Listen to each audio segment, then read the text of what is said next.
Harusnya gitu kita berpikir. Ketika kita diajarkan sebuah amalan sama orang, tengok ada nggak dasar nas hadisnya. Karena masalahnya bukan amalannya kan sahabat. Kita kan dapat kondisi jiwanya. Kalau kondisi jiwamu udah mapan, ya kau bilang Allah saja, udah enak hidupmu. Loh, dirimu belum Allah. Apapun yang mau baca kalau belum Allah yang belum juga, betul tidak? Arak mau baca Al-Quran hatam sedino 30 juz, ngurung Allah nang gini kok. Cuman kesel yang ada. Kesel yang ngasilin. Ya kan? Gitu loh. Itu masalahnya. Maka kok Pak Ustadz kenapa sih kasih bacaan? Enggak ada. Udah bacaan itu bacaan. Oh bismillah kata Rasul. Dah keren.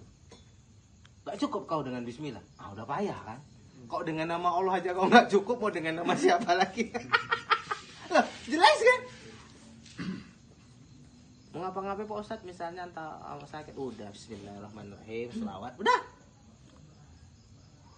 Wah, rasanya kurang serak. Ya kalau dengan Allah, dengan selawat kau nggak serak, mau dengan apa lagi kau seraknya? Bukankah cuma 2 titik, la ilaha illallah Muhammad?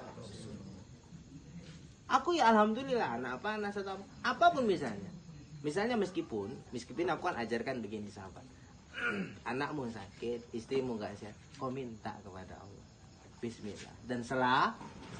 Kholas, kau buat sendiri. Karena aku ajarkan kemandirian. Tiupkan ke air putih kalau perlu. Betul tidak? Yo. Tiupkan ke air putih. Betul tidak? Kalau kau perlu. Ya, ketika diminum anakmu atau ketika kau sentuh, mana yang sakit kau urut dengan selawat. Lebih enak. Tambah nggak keyakinanmu kepada Allah. Kalau kau buat sendiri. Bukan berarti kau nggak boleh tanya sama aku, tapi buat dulu. Kalau udah kau buat nanti nggak ada kendalanya, bolehlah kita komunikasi. Kalau nggak ada perubahannya kita komunikasi. Mungkin butuh doa yang lain, betul tidak? Tapi aku tanamkan kemandirian. Atau ketika dibuat nggak ada perubahannya, kemudian kau datang. Udah, apa sih yang aku bilang? Aku kan cuma juga bismillah dengan selawat. Betul tidak? Sakit malam, gak enak malam, jangan sibuk telepon dokter dulu, jangan bidan dulu, lapar dulu ke Allah. Ini kan kita kepanikan duluan, istri sakit atau kita gak enak badan, mak telepon bidan, sibuk.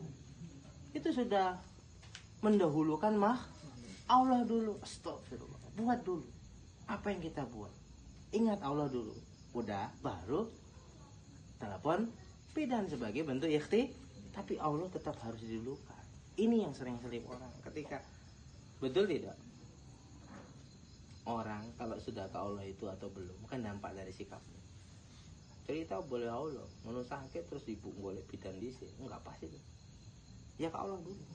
Syukur-syukur udah ke Allah udah ada kurangnya, betul tidak? Malam loh.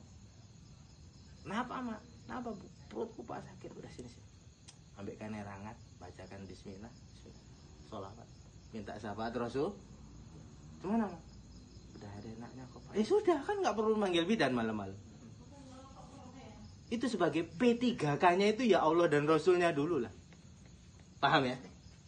Nah kalau belum Pak, baru sih. Ini kan kita tidak selalu bergantung kepada makhluk terlebih, kalau tidak kepada Allah. Allah yang pertama.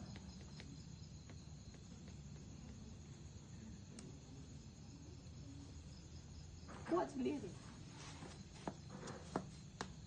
Ya, 1-2 di sini yang kemudian ketika dibuat sendiri apa ya boleh kita bantu dengan coba kasih ini. Itu pun kau lihat siapapun yang menyarankanmu benda atau kias atau apapun itu najis bukan? Menyalahi syariat atau tidak? Itu harus kau lihat. Jangan mentang-mentang itu guru besar, tuan guru udah ambil katanya benda-benda yang sifatnya itu najis, jangan atau menggunakan ayat darah. Apa itu darah itu lagi udah pasti najis.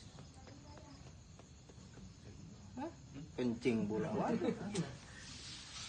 Masa pengobatan loh, Allah kalau mau ngasih kesembuhan air putih pun bisa. Nggak usah diapa-apain Allah, gitu aja sama Allah bisa. Betul tidak? Penting udah kita buat air putih. Kan bukan masalah bendanya, Allah turunkan nggak kesembuhannya.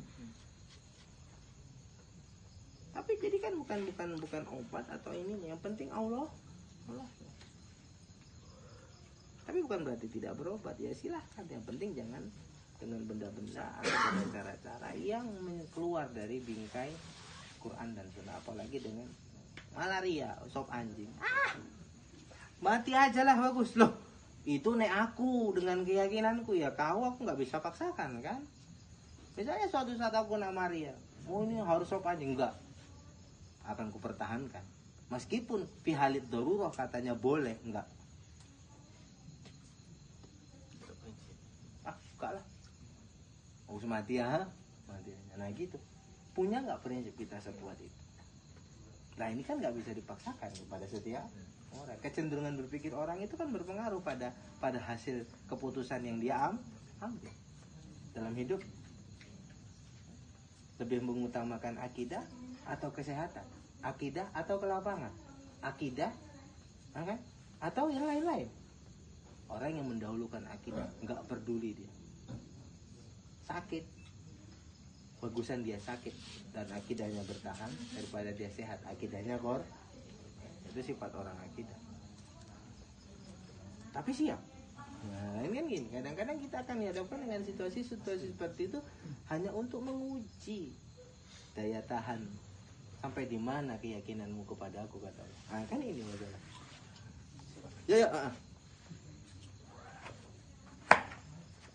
Ya begitu. Seperti anggotaku yang terakhir kan aku cerita sakit. Bertawasul dengan madu, dengan selawat, sudah.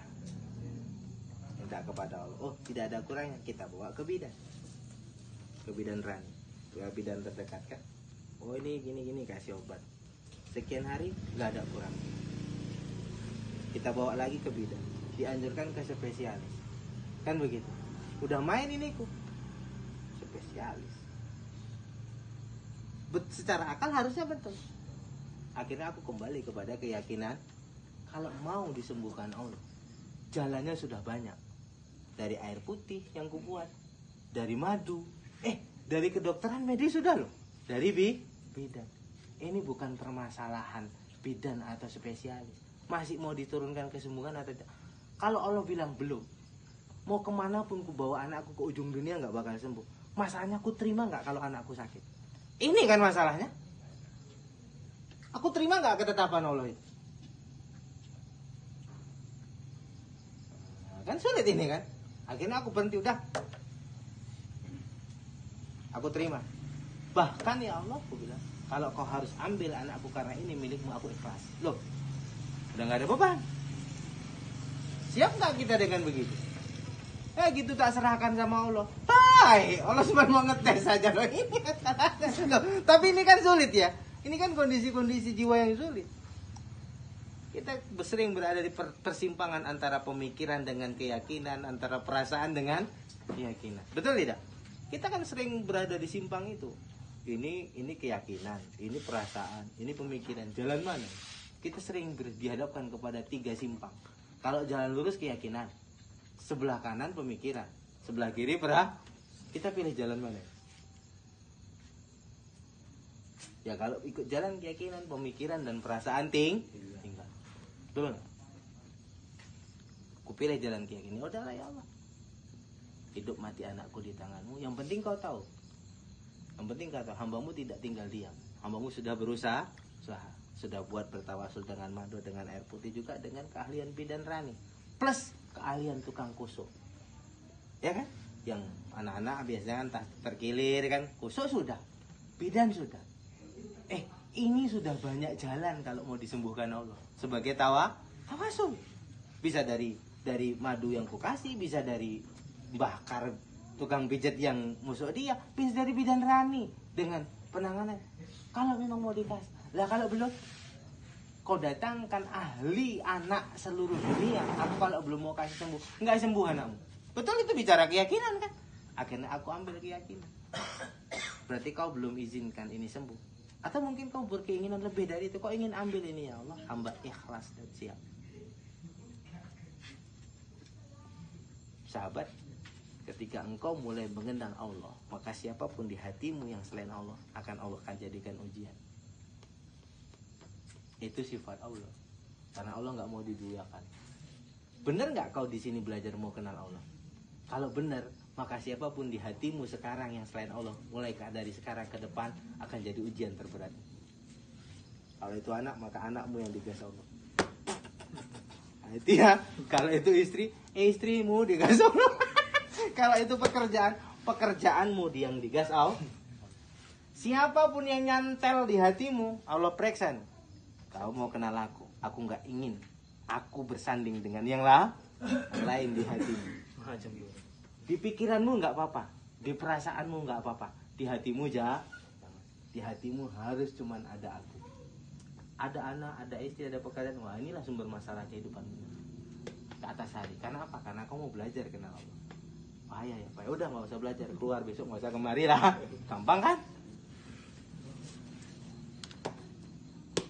Payah ya kenal, payah. Tapi pasti sahabat lebih payah kalau nggak kenal.